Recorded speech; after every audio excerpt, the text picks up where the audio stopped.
Baik, bismillahirrahmanirrahim. Assalamualaikum warahmatullahi wabarakatuh. Pertama-tama, marilah kita panjatkan puja dan puji syukur kita kehadirat Allah Subhanahu wa Ta'ala yang telah mencurahkan nikmatnya sehingga pada hari ini kita berada dalam keadaan sehat walafiat.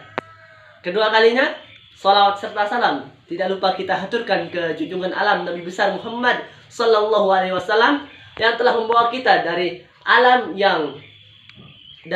kegelapan menuju alam yang terang benderang atau minaz zulumat ilan nur. Ya baik, pada kesempatan kali ini saya akan menjelaskan ataupun menerangkan materi tentang zat aditif dan zat adiktif. Baik, yang pertama saya akan menjelaskan apa itu zat aditif.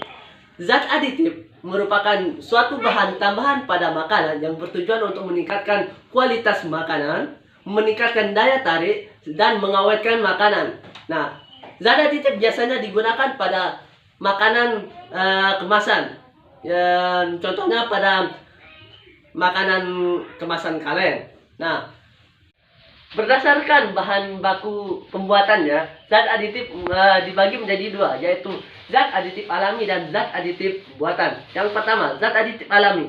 Nah, zat aditif alami berbahan dasar alam ataupun yang bahan bakunya berasal dari alam. Contohnya biji-bijian, daun-daunan, dan lain-lain. Nah, yang kedua, zat aditif sintesis. Zat aditif sintesis ini berbahan dasar bahan kimia. Nah, biasanya pada zat aditif sintesis ini memiliki efek samping karena berbahan dasar bahan kimia. Oke. Baik. Jenis dan manfaat dari zat aditif. Yang pertama, zat pewarna. Nah, penambahan zat pewarna pada makanan ini bertujuan untuk meningkatkan daya tarik dari suatu makanan ataupun minuman. Contoh dari zat pewarna alami yaitu biji coklat yang menghasilkan warna coklat. Yang kedua, ada warna kuning yang dihasilkan oleh kunyit, warna merah yang dihasilkan oleh buah bit, dan yang keempat, mohon maaf, salah, yang keempat itu dari daun pandan yang menghasilkan warna hijau.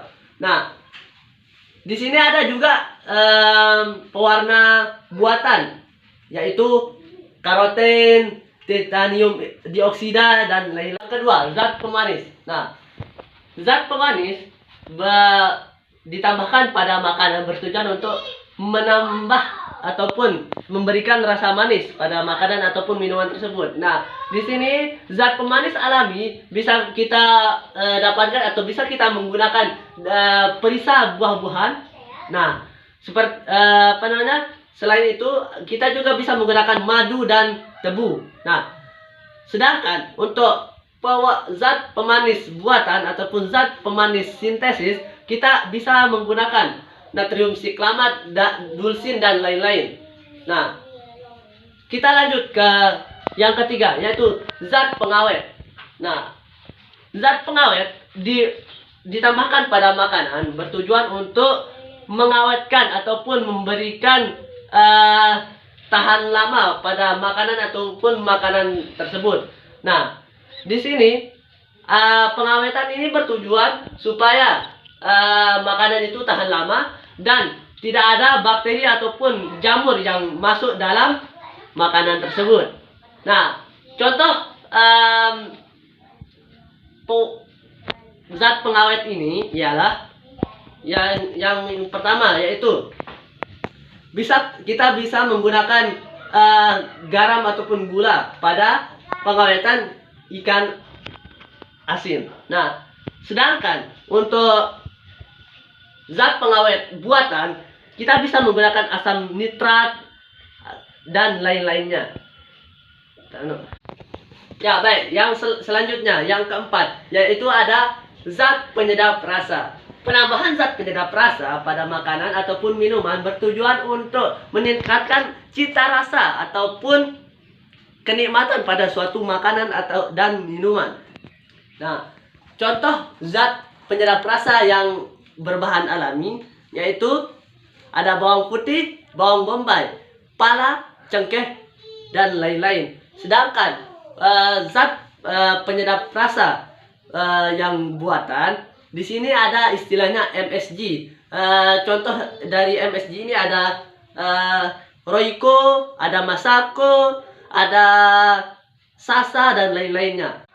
Selanjutnya, yang kelima, ada zat penambah aroma bertujuan memberi aroma khas pada suatu makanan ataupun minuman. Nah, di sini ada beberapa zat penambah aroma yang alami. Contohnya ada cengkeh, vanilin, dan lain-lain. Nah, sedangkan penambah aroma yang buatan, kita bisa menggunakan etil butirat, amil kaproat, dan sebagainya.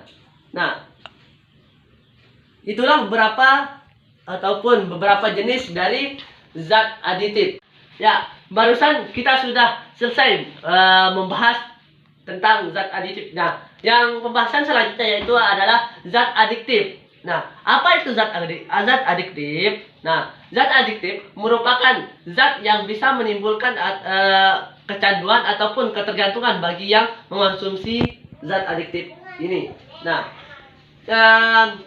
contoh penggunaan zat adiktif pada dunia kesehatan, contohnya sebagai zat perangsang kesadaran, zat penenang, dan lain-lain. Tetapi zat adiktif ini sering salah digunakan oleh orang-orang. Baik, kita berlanjut ke jenis-jenis zat adiktif.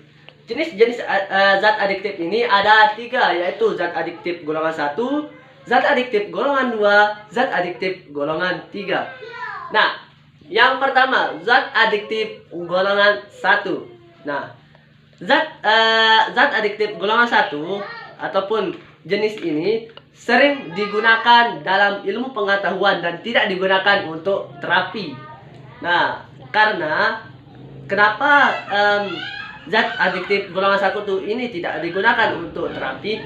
Dikarenakan mempunyai efek ataupun bisa menyebabkan kecanduan ataupun ketergantungan bagi yang mengonsumsinya. Nah, contoh dari zat adiktif golongan 1 yaitu ada ganja, ada heroin, ada kokain, ada opium, dan lain-lain.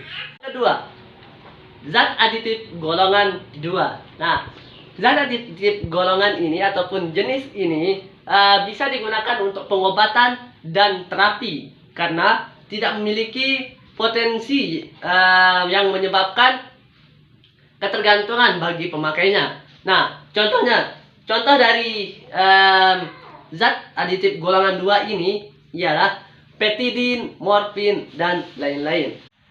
Yang ketiga ada zat adiktif golongan ketiga. Zat adiktif golongan jenis ini ataupun zat adiktif golongan ketiga ini bisa digunakan untuk pengobatan dan penelitian. Nah, zat adiktif jenis ini memiliki daya adiktif yang ringan sehingga tidak menyebabkan ataupun menimbulkan kecanduan ataupun ketergantungan bagi pemakainya. Contoh dari zat adiktif golongan ketiga ini ada kodein, ada etil morfina, dan lain-lain. Baik, itulah penyampaian dari saya tentang zat aditif dan zat adiktif. Semoga apa yang telah saya sampaikan bermanfaat bagi semua orang, terutama saya sendiri yang menyampaikan. Mohon maaf jika ada kekeliruan dan kesalahan dalam penyampaian saya.